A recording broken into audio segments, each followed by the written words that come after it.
Welcome, dear friends, to our lecture on Sergei Prokofiev, who is another composer pianist and whose pianistic career and whose composerly career, both of them are very intertwined between themselves.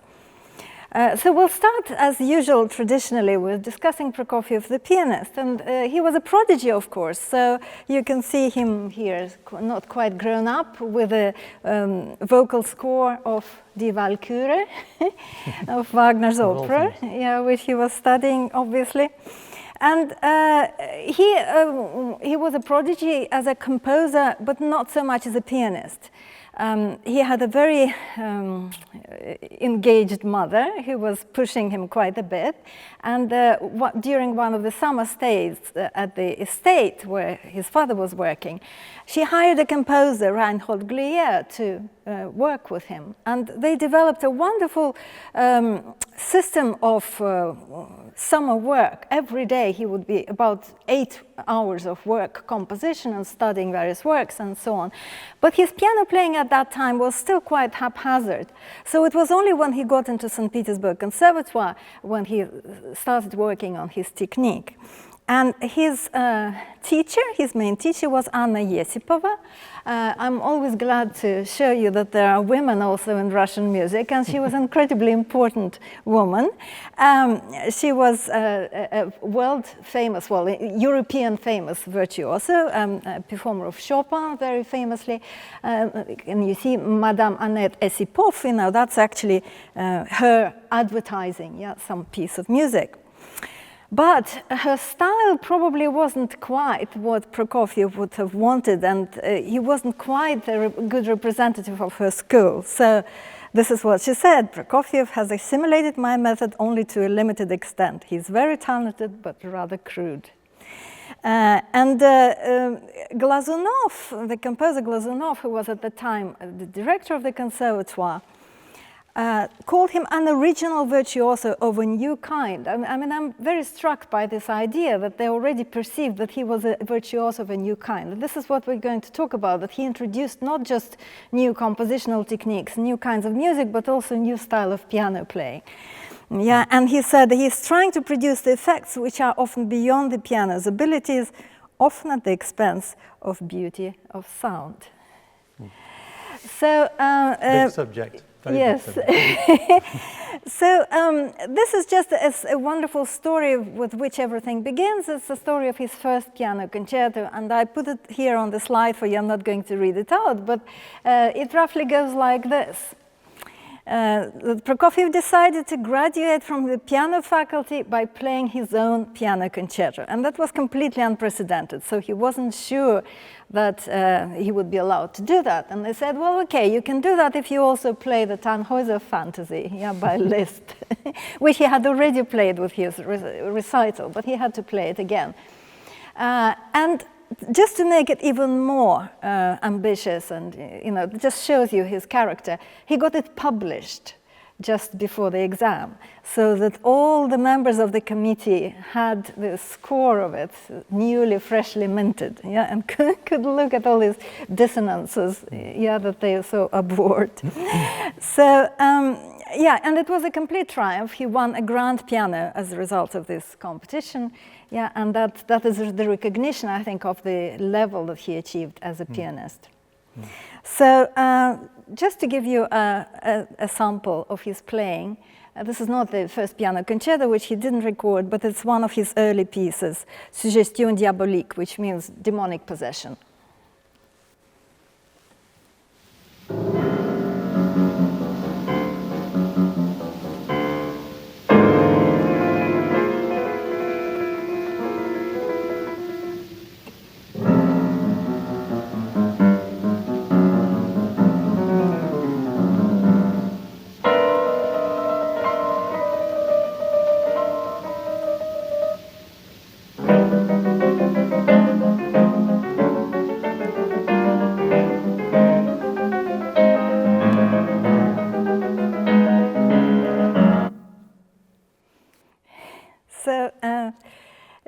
He plays it very fast.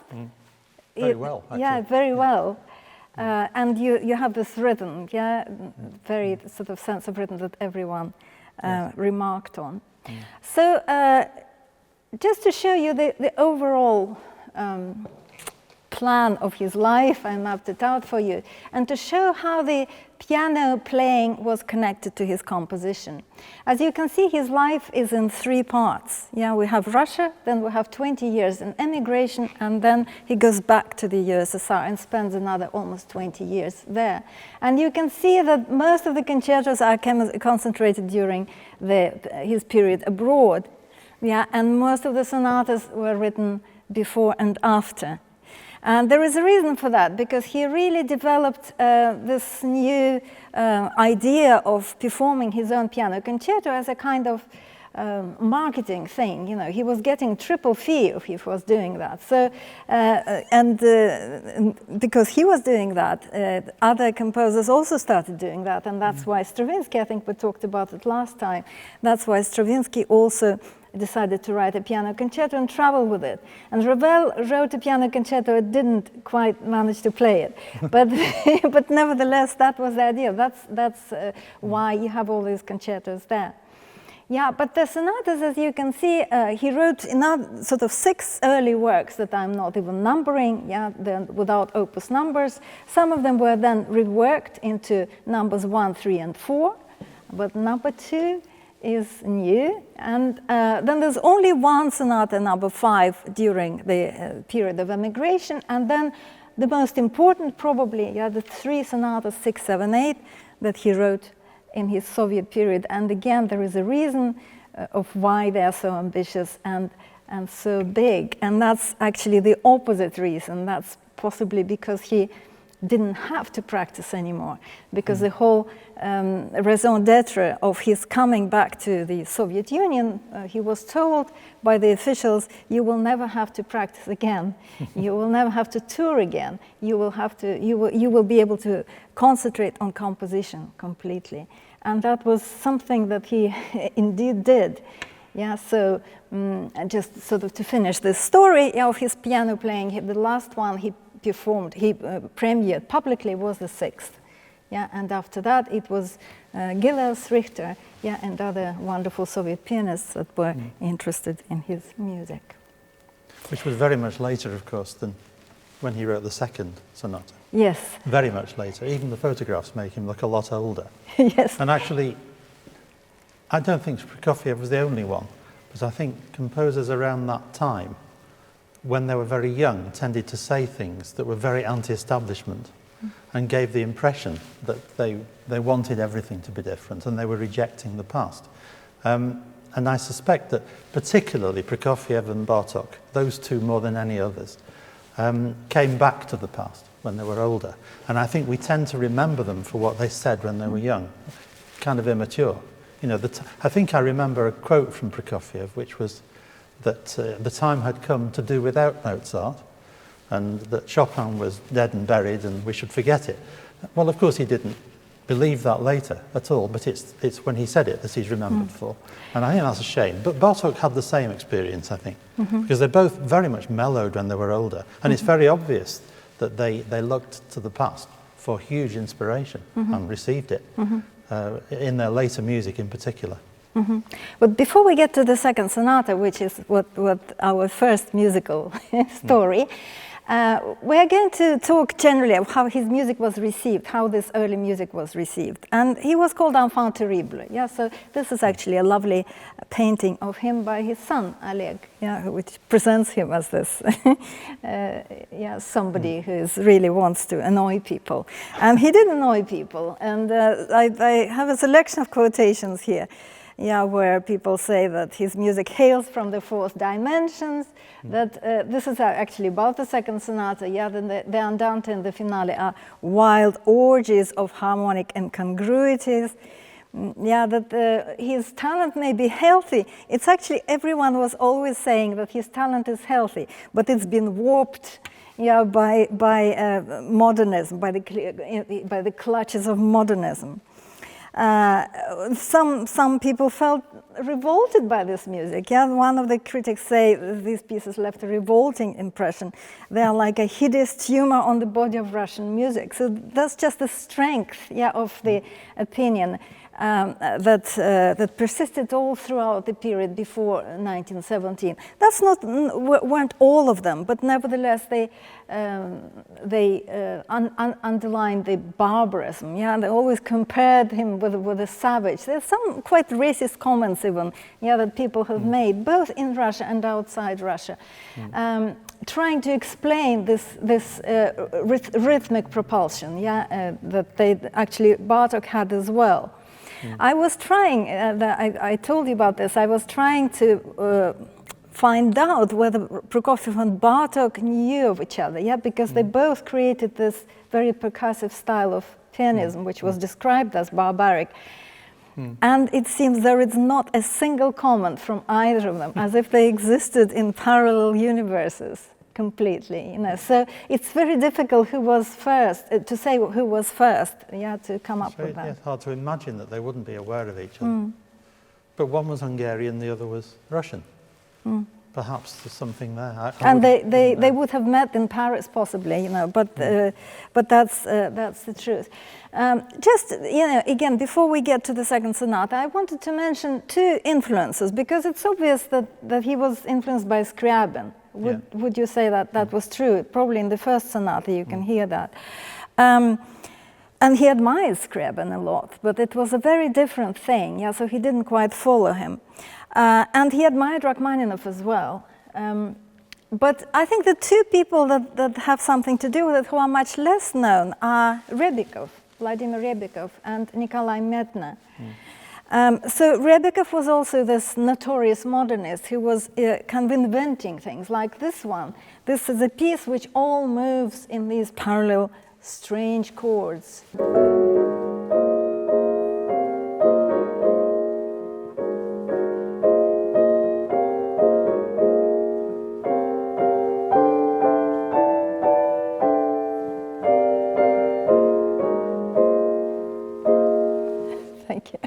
And that's how it goes. So everyone thought, so there are pieces which are, for example, all in parallel fifths or all in augmented triads. And I think Prokofiev, in some of his Vision Fugitive, for example, was actually influenced by Rebikov.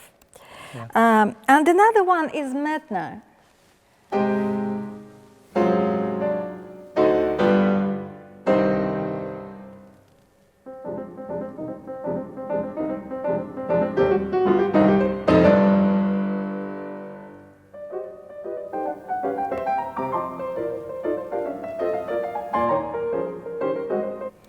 What is strange about this, yeah, that it's written in 8/8, but which is divided in 3/3 and 2, which so it's a kind of rhythmic, a little bit like what he does in the seventh sonata, maybe, possibly. Yes.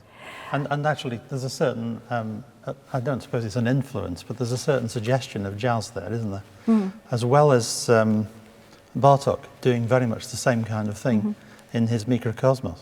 And many other pieces as well. Exactly the same approach to rhythm, but ignored.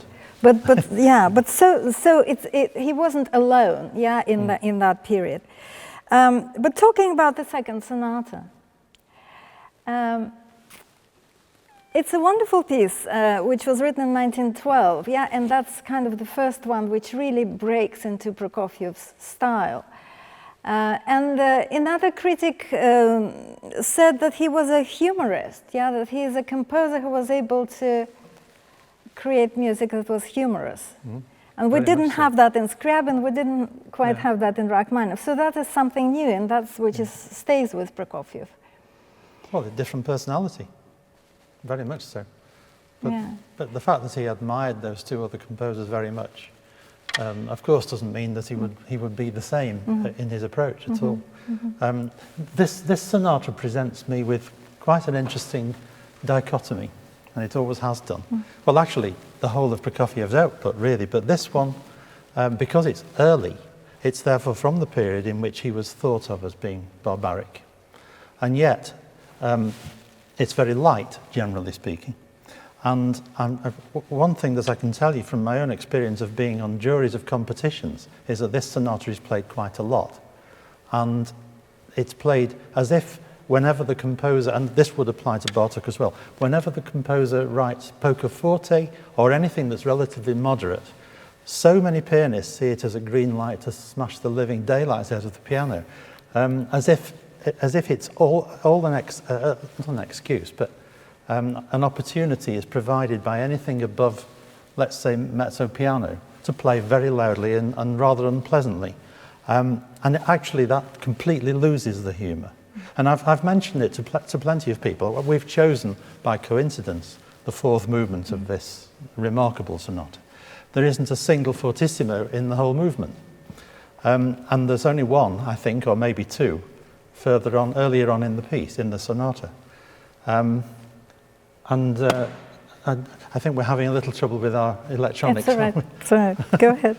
I think that the interesting point there is that there is so much about Bartók and Prokofiev and Stravinsky and all that generation of composers that we miss because we took, as I referred to before, we take too much notice of what they said. And they appeared to be rejecting the past, which is a negative thing to do, of course. And what that, I think we can probably read into that, is that the way of playing at the time was very much against their nature. And so they were rebellious, it's as simple as that, because they were young. And later on, that all changed. The sound world, the colours that you can get from the piano, and from any other instrument for that matter. But as Prokofiev was a pianist, I suppose it applies to the piano more than any other. And you know, the unbelievable variety of tones you can get from the instrument. He certainly wouldn't have wanted you to get rid of them and just play percussively. Or at least, if he did, I'm going to defy him, I'm afraid, because the music is immensely greater if you bear in mind. Well, I think, Peter, that at the time he would have played it probably with a lot of force, and yes. That's probably, you know, the crudeness that Jesipa was talking about. But why would he mark it forte only? It never gets above forte. And even that is not particularly harsh. Yeah. It's just that the harmonies are rather acerbic. But the actual sound that he wants you to make seems to be contradicted in the score by what we heard him say. So I know that I'm being a little controversial, but I do genuinely believe it. The music fits into the whole history of music much better as a continuum, going back right to particularly Russian music of the 19th century and right through the 20th, if we think of it as part of a whole and not just a rejection of something that was already great and already in existence. I think we can talk about the finale's humor. Do you want to mention it before you play or after? Well, yes, I can certainly. The Beethoven connection. The Beethoven connection may be coincidental. I don't really know, but I remember that in the fourth movement of Beethoven's Eighth Symphony, which I can't play on the piano. There is a Liszt transcription, but it's absolutely impossible. So I'm not going to expose myself to that. But during the symphony, which is in F major, or at least in this movement, there is this recurrent D flat, which appears to be totally incongruous. But then later on in the movement, you suddenly realize that he's using it as the dominant of F sharp minor, which of course is far removed from the basic tonality of F major.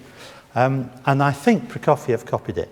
I have no documentary evidence to support that. But in this movement, there's this long passage where a C sharp keeps interrupting the proceedings.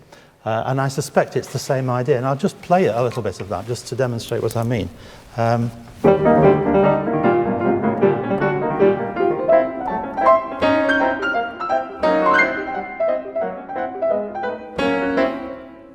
That was a very harsh C sharp, I realise that. But it keeps coming for another page and a half.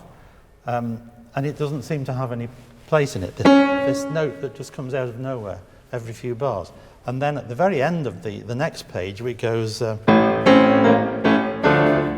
you suddenly realise it's actually the leading note of D minor, which seems to me to be very much the same idea as Beethoven, and I suspect that was a nod in his direction. And the other thing was that these may well be rumours, or just Chinese whispers, I don't know. But I have heard over the years from several sources that Prokofiev got really very fed up with being dragged to the opera. in his home city, which was St. Petersburg, I guess, because it was always Carmen that was being shown. And he grew to dislike that opera intensely, which is a shame, because it's a great opera. But, of course, the main thing that goes...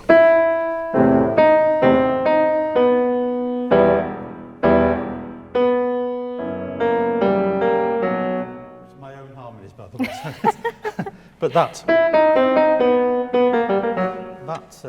series of notes comes at least twice in this sonata, very much so, and I suspect it is poking fun at the opera. This is where it appears in the fourth movement.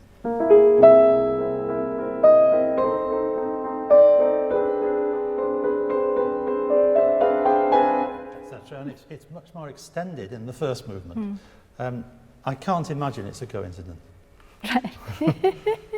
So there might be some private humor, that we're trying to get at here. Yes, I think so. So this is the fourth movement of the second sonata.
It's a very funny piece, really. I'm just smiling to myself. Yes, you can imagine that how they felt it was barbaric. Yeah, couldn't it? That's quite a lot of harmonies in there that were very unfamiliar. At that time, extremely. And actually, I was going to mention before, in the first sonata of Prokofiev, which is a short piece of only 1 minute long, one movement long, there is nothing like that at all. It's extremely romantic and very reminiscent of Tchaikovsky. And so I guess the first piano concerto, which came as Opus 10, and this Opus 14, would have seemed really, well, they would have it would have dumbfounded the people at the conservatory for sure, and all the critics and everything. It must be terrible to be thought of as an enfant terrible when you're a student, mustn't it? Yeah, but then he goes to America. So what happens is that after the Russian Revolution, he decides that his career is not going to develop well while the Civil War is going on. So he takes the train, the Trans-Siberian train, and goes via Japan and the Philippines and Los Angeles and ends up in New York. And look, they meet him with the same, the terrible infant, which sounds even worse, I suppose. And the standard bearer of musical materialism. So this music was heard as being kind of not idealist, not transcendent, but very much connected to things like sport or things like industry, the material things, the dynamic things, the new era. And the same thing was said about his playing. Of my playing, they said that it had too little gradation, but that I had steel fingers, steel wrists, steel biceps, and triceps. And only some Russian critics, such as Karatigin, whom I've placed here in the middle, noticed something else, that there was lyricism, and this is what he said. And this is always the pattern during the whole of Prokofiev's life. It's always like they're saying, don't think that he has fingers of steel. He has something else. He has lyricism and he has profundity. And one of the critics says he actually is a profound composer who doesn't want to be seen as a profound composer. Which is exactly what I think what you were saying. So this lyricism, this is something gentle, something sweet, something tender. Pearls of fine musical poetry. Not everyone was noticing that. Was there any evidence that he was actually physically very strong? Well, he was very tall, and they always commented on that again. They commented on his height and on his red hair. And they would make all these racist comments about Asians, Scythians, or Russians or Slavs or whatever. So he was kind of a representative of this savage energy. But so now that we are now that we are abroad in the period when he was in foreign countries and was touring, I wanted to show you that he was both in and out of fashion. He was constantly rivaling with Stravinsky. And his music was sometimes seen as old-fashioned. This is a great paradox. That suddenly, he moves to Paris in the 1920s and he becomes old-fashioned. So here I just wanted to talk a little bit more about his style in general, because his style, once he found it, I don't think it changed that much. He was very, very true to himself, so to speak. And this is what he says to his friend Dukielski, who also was an émigré. I'm flattered to hear that some of my works are not of their time. Perhaps this is one of the reasons why people who are too much of their time often fail to understand my language. And I think that's a dig at Stravinsky, because Stravinsky was really kind of driving the fashion at the time. So what can we say in terms of Prokofiev's style and its actually traditional features? So he was always trying to be original. That's one thing. And that was already being considered old-fashioned, because Stravinsky was bringing various idioms from the past and borrowing material, which Prokofiev could not quite, he could not abide that. He wanted to compose his own original things. The fact that he was also composing themes, Yeah, that was also a very old-fashioned thing to do. He had a great melodic gift in that, didn't he had a melodic gift, later. And he carried a notebook with him. He wrote them down, like I don't know, as if he was Beethoven, somebody like that. And then maybe several years later, he would take that notebook out and use that theme. He wrote melodies, but they're always Prokofievan melodies. And this is the one that I wanted to demonstrate as an example. I don't know whether you want to play just the beginning of it. This is the beginning of the 8th sonata. Yeah.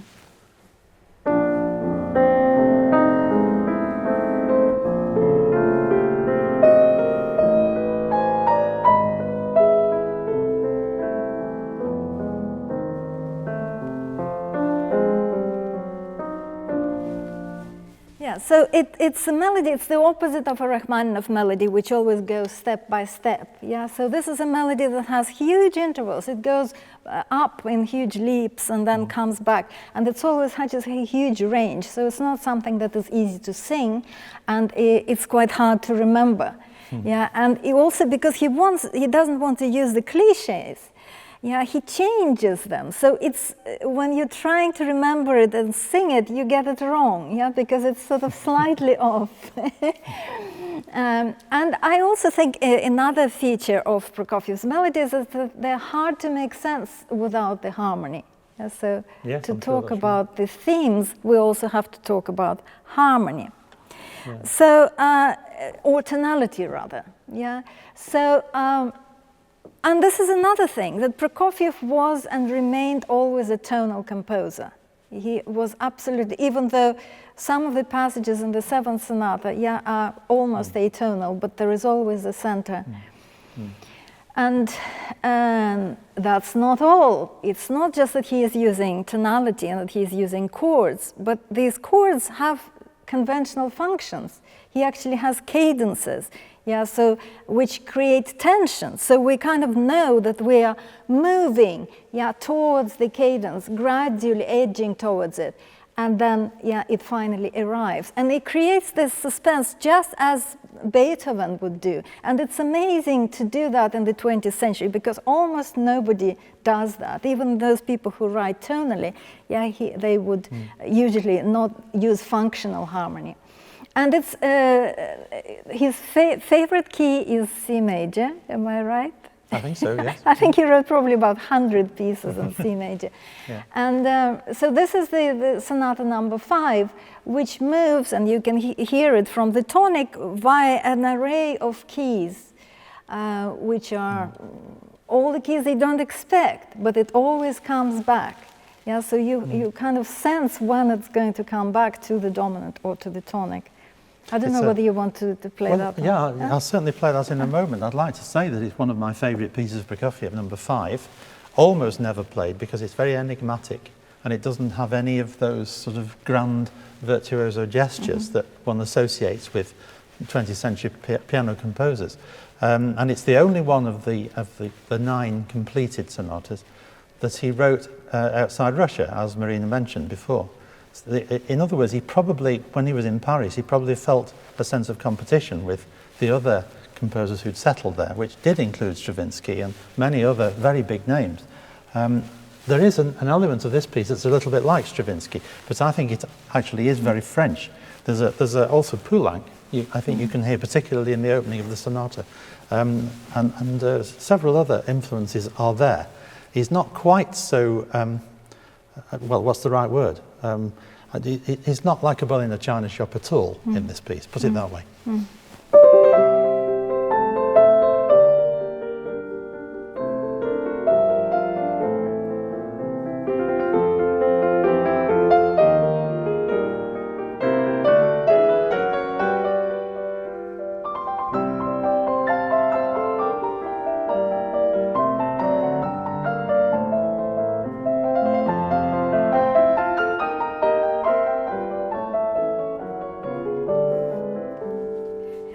kinds of chords there. Wonderful. Yeah, but you're still in C major. This is a very typical thing. Now, you mentioned Poulenc. I have to say that I think Poulenc learned something from this, because he actually almost quotes it in his flute sonata, I think. You know, he was a great fan of Prokofiev. But at the same time, if you look, this is another C major piece. This is the 9th sonata. Yeah, and you can see that it can be simplified. Yeah, so you had many more keys that he's gone through in the 5th compared to the 9th. So, yeah, so he can complicate his style and he can simplify his style at will. But the principle of starting from the tonic and coming back to it, remains the same. And this is during Prokofiev's mellowed out period, when he was quite a lot, obviously later than the famous 6th, 7th and 8th sonatas, the trilogy. And it's very beautiful piece, rather like the 7th symphony, which I think was written even later than this. And just both amongst my personal favourites. I'm less drawn to the really noisy ones, like the 2nd concerto, for example. Although I know there are wonderful parts of that as well. But this is the Prokofiev that's very dear to me. If I can just play a little of this, if we've got time.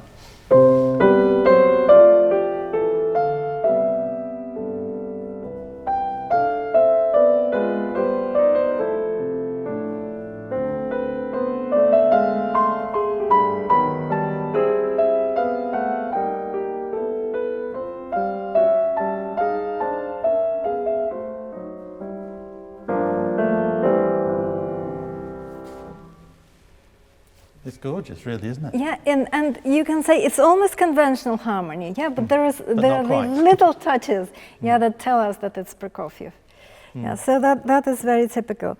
One of the things that I'd like to just comment on, this is a slightly humorous aside, but when Prokofiev writes things that are, as Marina actually says, they're tonal, but there's something a little acerbic in there. When it's actually a dissonance, but it's kind of almost C major, it makes the pianist sound like they've made a mess of the piece, that they're actually played wrong notes. And the most obvious one to me is the end of the 4th sonata, which is one of my favourite ones, but it actually goes like this. So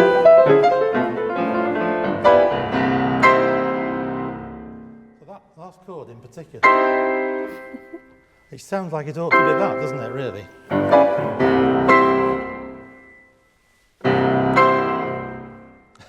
And I could very easily imagine a piece that does finish like that, and getting too nervous and playing. That could very easily happen with those two notes that shouldn't be there. And I would like to actually meet him and ask him what he thought he was playing at to do that. It's actually like a joke on the pianist. Yes, well, there are plenty of them. I think, the finale of the 2nd sonata is as well. So then the next thing I would like to mention is what I call the montage principle. It's the way he structures his works, that, he puts these themes together, and they don't necessarily grow organically, as we say, at least in the youthful pieces, not so much maybe in the Soviet pieces where he tries to draw more connections between them. But in principle, it goes one theme, then another theme, then another theme. And he was extremely businesslike about revising his works and recycling the themes. And say the works that couldn't be performed, he would make something else out of it. If the opera can't get staged, he would create a symphony out of it. And he also used the secretary to write out orchestrations for him and things. And he said, well, on one occasion, just leave 2 bars there for me, I will write a transition. So this is a very interesting way to compose, isn't it? So to actually, he knows the transition is going to be 2 bars, and I'm going to write it later.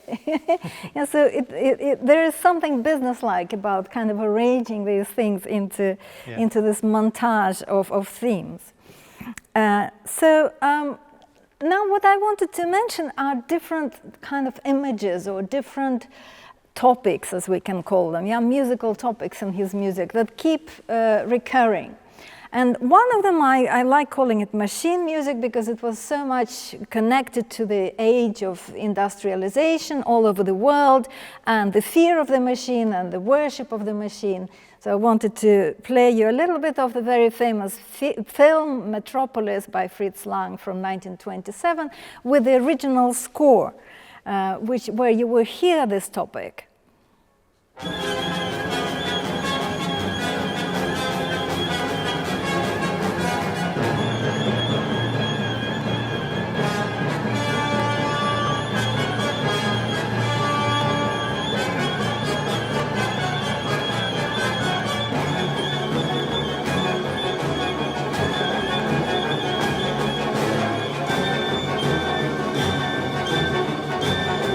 So very different repeated patterns.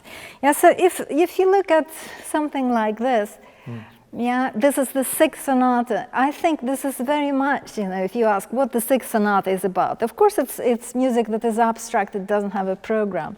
But the topic, I think, is very much this kind of machine music, yeah, and the movement, especially, I don't know whether you could play those quavers there.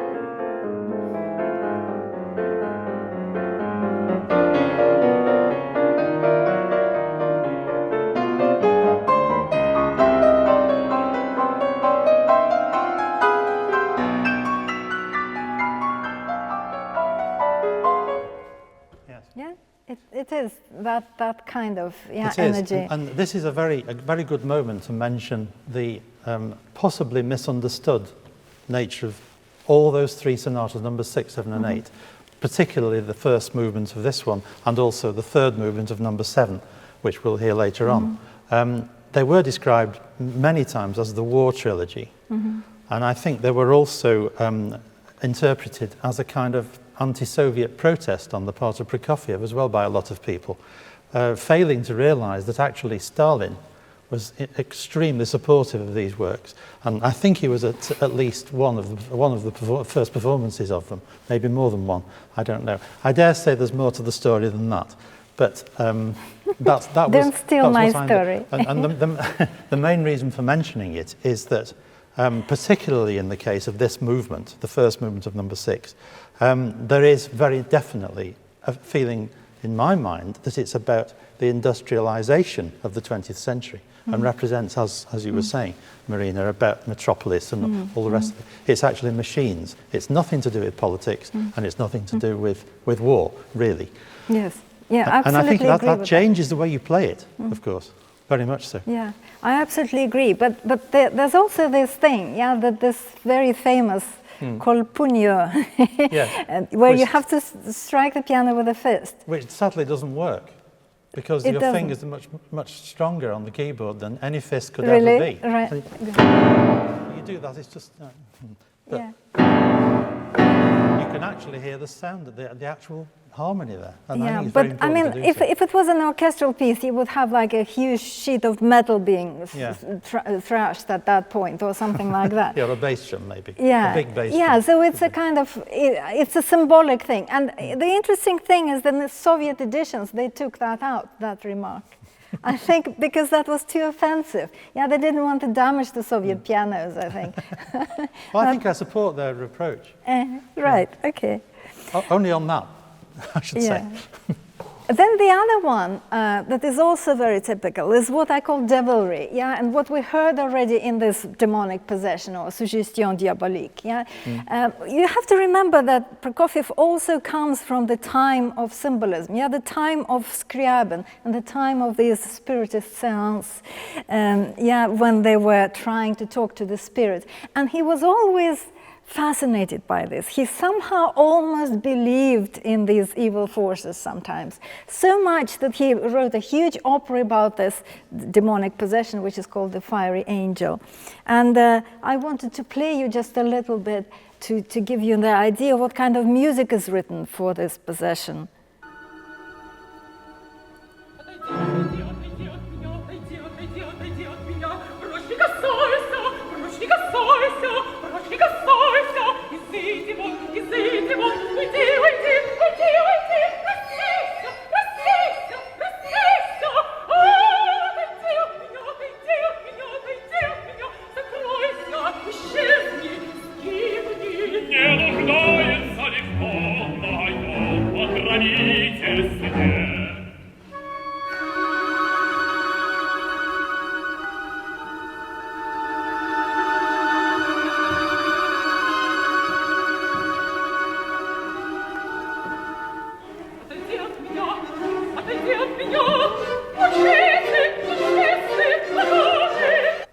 So this again, repeated phrases with repeated notes, yeah, like an incantation.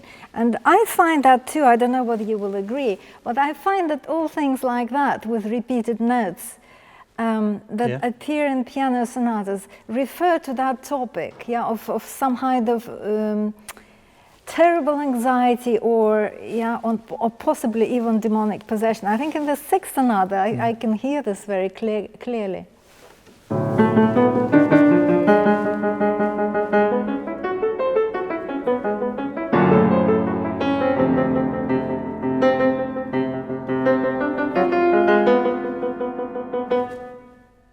Yeah. But the seventh, the lower one is from the beginning of the seventh sonata. Yeah.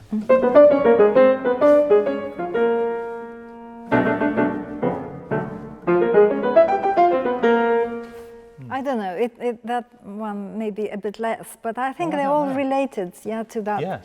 That kind of obsession, with some kind of evil. Yeah.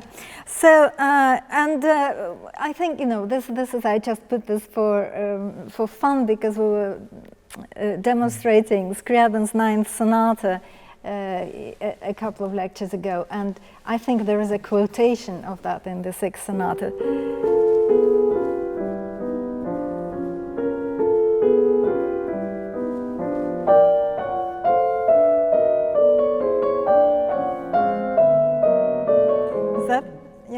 The same piece. Yes. Yeah, you just switched from one to another. Yeah, so people might not even have noticed. Yeah, but he actually quotes. So he quotes that evil sonata in that context. So I think that confirms to us, again, what it is about. But then there are other things. Yeah, there's Neoclassicism.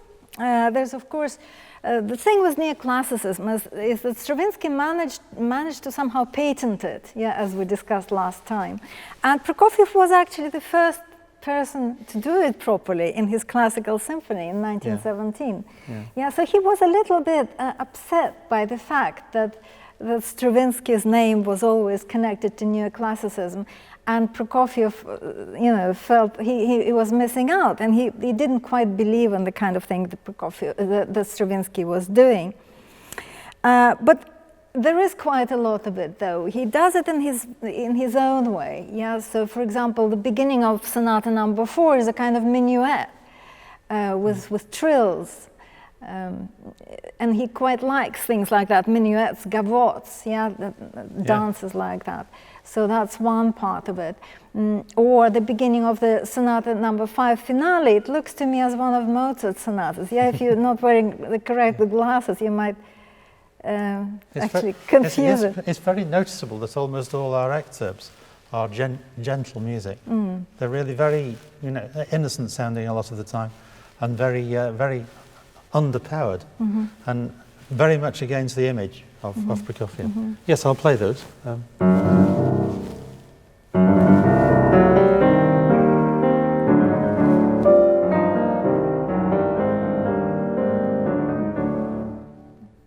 Dark minuet. Dark minuet, yeah. And this is the finale of the fifth.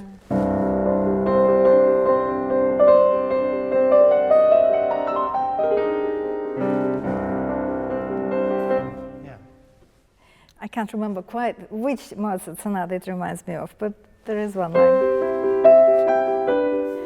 Possibly. Now, this is something else, that comes sort of after Neoclassicism, and this is what we call the new simplicity. And this sudden, after everything, after the second concerto and the second symphony, which are all very metallic, very industrial, extremely dissonant, he suddenly clarifies his style, and that actually has to do with a kind of religious conversion that he went through in the 20s. And it had to deal with Christian Science. So the doctrine of Mary Baker Eddy, you can see as she wrote this book, Science and Health, in 1875. And to what extent Prokofiev really believed in all this is very hard to say, but he used Christian Science, I think, in two ways. First of all, it had to do with believing that your sickness is all in the head, that you could actually, by thinking the right things, the right positive thoughts, you could get ourselves, for example, out of a headache. And he had always headaches, which prevented him from composing in the morning. So he was working on this and really believed in kind of changing, by changing his attitude, he would be able to affect his state of health. So, from what I can remember of my visits to Russia, there are probably other reasons why you have a headache in the morning. Because I wouldn't know about Prokofiev particularly. Well, there were receptions, of course, after concerts. That's true.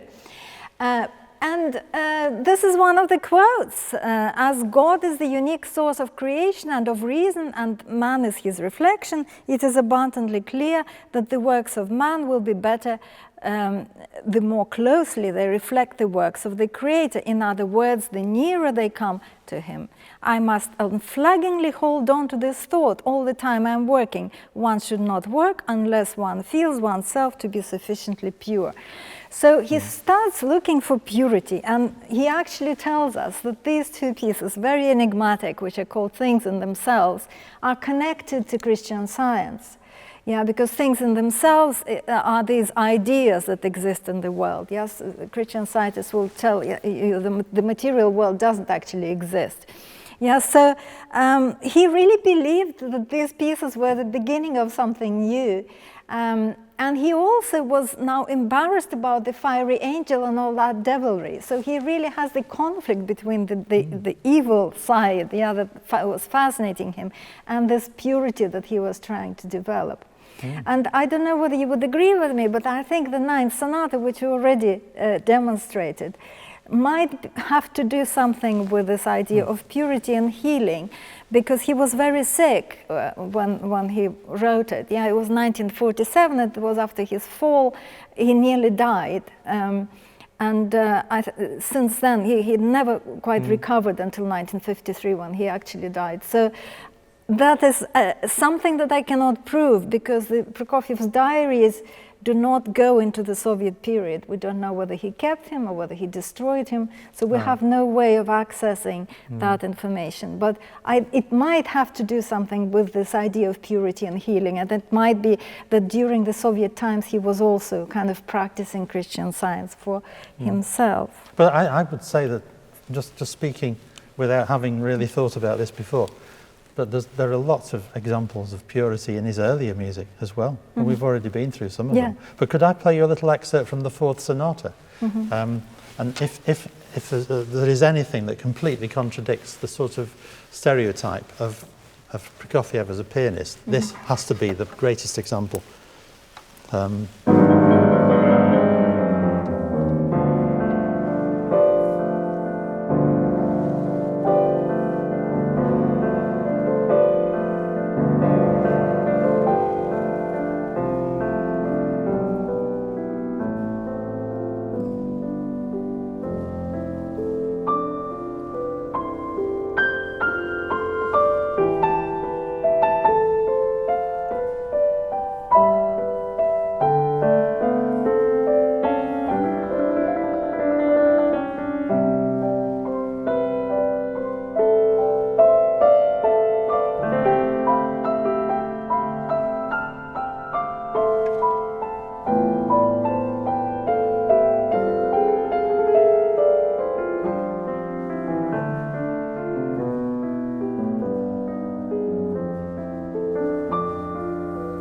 etc.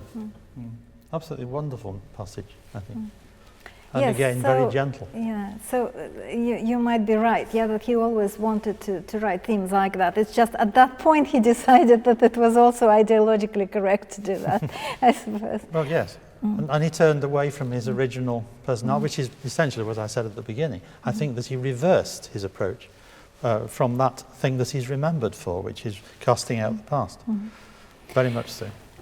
So when he comes back to the USSR, one of the things that they give him, yeah, as a prize for that is the ability to go into the summer retreat and compose music. And he composes his Romeo and Juliet, which is a kind of ballet which is very different from the ballet that he composed for Diaghilev. It's again much brighter and in a way possibly simpler. And there's something more human about it. So gradually he becomes more and more affected by the aesthetic of socialist realism, which privileged emotion much more than the kind of aesthetic of non-expression that Stravinsky was trying to impose on him. And he sort of, I think, partially maybe went along with it in the 20s. We are now in the USSR, and we'll just talk a little bit about the three sonatas 6, 7, 8 as a group. And you've mentioned this already, yeah, that they are not really the war sonatas. And it seems that he decided to write them when he was planning an American trip. At the start, he was still thought that he would be allowed to go. But the trip was for the start of 1940. And maybe he would be playing those sonatas, you know, if you could go there. But of course, the war started, and that prevented him. But he started writing these three sonatas at the very same moment, all 10 movements at the same time, but finished them at different times. And it seems that at that time he was reading Romain Rolland's Life of Beethoven, which is the book which is also very dear to me. It's a Soviet edition of 1937, but that's also the book that changed my life, so I thought I'd mention that. And there might be some connections, yeah, or the ambition of these sonatas might have something to do with Beethoven's sonatas. You know, one of them was in 4 movements, which is number 6. Well, people refer to this motif from Appassionata appearing, yeah, in number 7. So there might be references to Beethoven. But generally, I think it's the ambition, the scope, and also the connectedness, yeah, this more organic nature of these sonatas that is different from all the early music. Well, those 3 sonatas, of course, particularly 6 and 7, maybe even more particularly number 7, are the piano works of Prokofiev that are most frequently played. And he's kind of judged on the basis of these 3, really. And they are massive, all 3 of them, massive in scale, and can very easily be explosively loud in many ways, and usually are. Including some of my own performances when I was young and immature, like Prokofiev used to be. But you know, they are symphonic works in a way that he hadn't really done before. And as you say, they are sort of linked. There are certain aspects of them that you can feel go through them. So it is almost like one work. And in fact, if they're played as a single work, it's incredibly satisfying. And another thing that I would mention here, another influence, is his second wife, Mira. It wasn't second wife at the time. It was rather a difficult story for him. But he fell in love in 1939 with this very young woman. And he fell in love during his summer holiday where he was dancing the Boston Waltz. And he learned to dance. I mean, you can't really imagine. He probably was an incredibly awkward dancer. You can't imagine him being a good dancer somehow. But nevertheless, he learned to dance the Boston Waltz. And I think there is a Boston Waltz in the 6th sonata.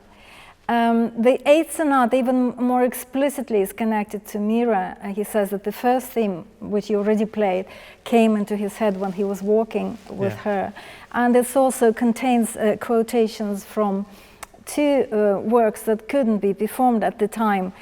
he's Eugene Onegin, he's Queen of Spades. Yeah, the Queen of Spades was supposed to be the film, and Eugene Onegin was supposed to be a staged production. So the female heroines, Tatiana and Lisa, they end up in that first movement of the Eighth Sonata as well. So I think they're connected, to his love and youth and this lyricism, the lyricism in the Eighth Sonata in particular, and the slow movements of the Sixth and the Seventh is connected to Mira. I will now mention, I'm trying to clear up the misunderstanding about Stalin liking the Seventh Sonata. Peter, I'm sorry. Well, that's the point where we have to disagree. Oh, okay. Right. Okay. Well, it's just general knowledge. Okay. Well, I've written a book about it, so let me just tell you what the story was. Yeah. So the story was that Prokofiev was trying to get awarded with a Stalin Prize, like everyone was, but they were denying it to him year after year. For his Alexander Nevsky, they denied him, didn't give it even for the Stalin cantata. Suddenly, in 1943, he received the Stalin Prize for this sonata. Yeah, so this is where I think this creeps in, that must have something to do with Stalin liking it. Stalin may not have heard it at all. It has nothing to do with him. The committee decided that it was time to award him a prize. Yeah, there's a kind of backstage deliberations that we know about. The prize, as you can see here, was changed from the first class to the second class, which means that he lost half the money. Just as a result, that they decided, well, maybe we will give the Shabalin's quartet, the first prize, and not Prokofiev. But Prokofiev was absolutely astonished that he received the prize for this sonata and not for something else. Why would they give the prize to such a convoluted piece when it had been denied to pieces that were simpler and more transparent? And so he couldn't understand, because that is one of the most eternal and harsh things, and so on. And yet, you cannot, I don't think you can draw any conclusions about whether Stalin liked it or not, whether he even heard it. But the fact was that indeed it was heard in a completely different way, I think, from the way he intended it. Because all these jazz influences, possibly, influences of Western music, influences of Stravinsky, influence of Stravinsky, they didn't mention. What they heard in it is what Sviatoslav Richter said in his famous quotation. They were hearing the war, the tragedy of the war, and then the triumphant kind of march of Soviet troops in the finale. And this is why, it's because a musicologist wrote about it in this way, he was able to get that prize. So it's kind of a mishearing, in a sense, of the Seventh Sonata. I think yes, definitely. It's misheard for sure, and misinterpreted in performance because of it. Yeah, very much so. So just to close his life, before Peter is going to play the slow movement and the finale of the Seventh Sonata at the very end, but just before we get to that point, I would like to mention a few things about his very last years, because after living this very successful life, including a successful life in the Soviet Union, the last few years are just incredibly tragic. And it all starts with this fall and these health troubles, and then there is a denunciation of him in 1948 by the officials when his music is not being played anymore. Very humiliating attempts to rehabilitate them, help him to write a kind of party cantata. Incredibly sort of awful things in terms of professional career. And then the worst possibly thing is that his first wife is arrested and taken to the labor camp. And he basically cannot do anything about it.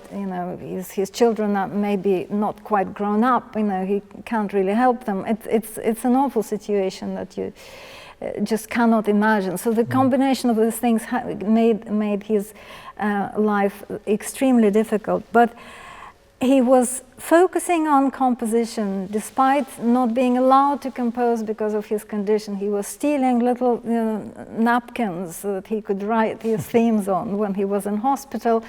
And he was planning new works. And so I wanted you to play this very poignant piece of music, which is the little fragment of the 10th sonata that he planned. Which he only completed essentially 2 pages of it, and it just finishes in the middle, at the end of one bar in the middle of a phrase, which it's very enticing because it's really great music, but it just stops, and it's very, very intriguing to imagine what it would be like later.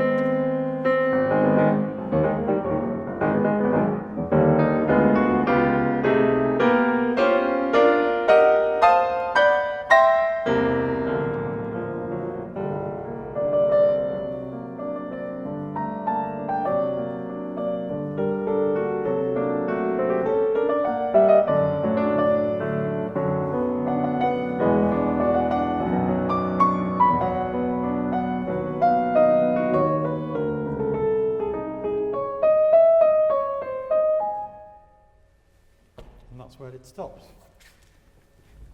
I always find this amazing that I know that it will stop, and yet every single time when that second theme comes in, I think it's going to continue. Yeah, it grips you somehow. Yeah. Yes, it is. It's very intriguing music. Interesting that he should do this strange chord progression in the middle.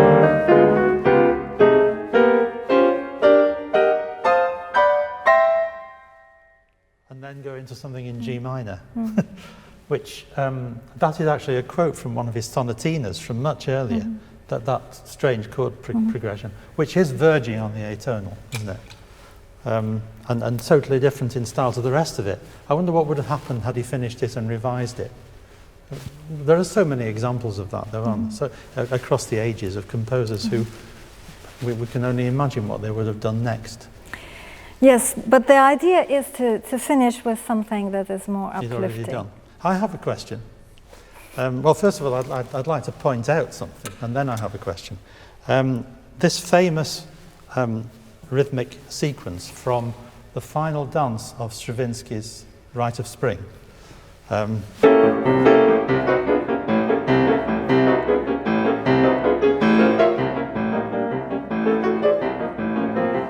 making the chords up, but the main one is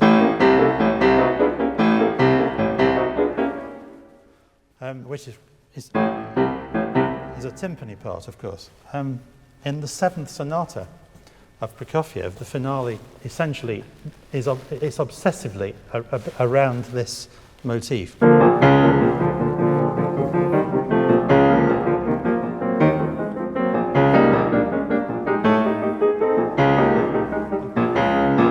That keeps on coming.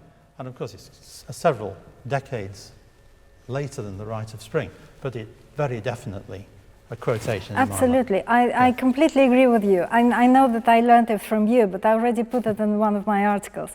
So I just wanted to remind you that he played the Rite of Spring with Stravinsky, and he was probably playing the bass part. He actually was playing the bass part, we're sure about that. So that is definitely coming back here. Yes. Yeah. So it has more to do with the Rite of Spring than with the Soviet army. Well, I would like to think that's true, because, you know, if it really is about the Soviet army, then of course its relevance will gradually die away with history, which is a terrible shame. I'd like to think of it much more as an abstract piece with influences from Stravinsky, not something that describes a political situation. I think it's important to do that. You know, I'd rather hear about the abstract nature of Beethoven's Eroica Symphony than hear about Napoleon and the fact that he tore up the dedication page and all of that. It's more important to me that the content of the music, and that's really what I'm trying to say. My question, which I don't think anyone really knows the answer to, is why is the third movement of this sonata marked precipitato? What does that actually mean? Because, you know, interpretatively, that's presented all pianists with a problem if they've thought about it. Does it mean that it gradually gets faster? Or is it something in the character that sort of falls over itself and it's therefore urgent all the time? It's very difficult to know quite what he means. And I know that people will always turn to to resort to thinking about what Prokofiev or any other composer said at the time about somebody's performance.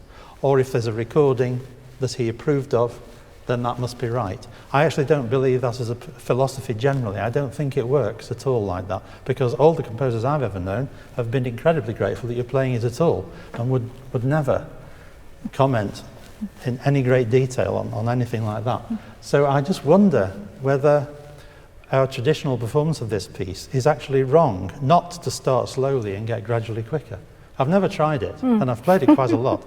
And recorded it, by the way. I did record all the sonatas available. There's all good recording outlets, as previously mentioned about Stravinsky and Scriabin and others. I'm sorry, I just had to get that in. But that recording doesn't get any faster either. I just play it at a steady tempo, I hope. So, what do we think about the second movement and the influences on that? It seems very sleazy to me in character. Yes, I think that is also a Western influence. Yeah, it seems like it's also has some kind of music hall influence. Yeah, very Western. So not Soviet at all. Yeah, you know, the idea of this being all about the Soviet participation in the war just feels completely wrong to me. It's very interesting, isn't it? Right. I think it's worth mentioning again, although I think we already have. This is the piano solo work of Prokofiev that is played most frequently. In other words, in a lot of people's minds, this represents Prokofiev as a whole. And I don't believe it does really, in any case, though, if you realise just how different his music can be, how unbelievably diverse, it changes your approach to this piece as well. And I think that's worth saying about so many examples, so many composers.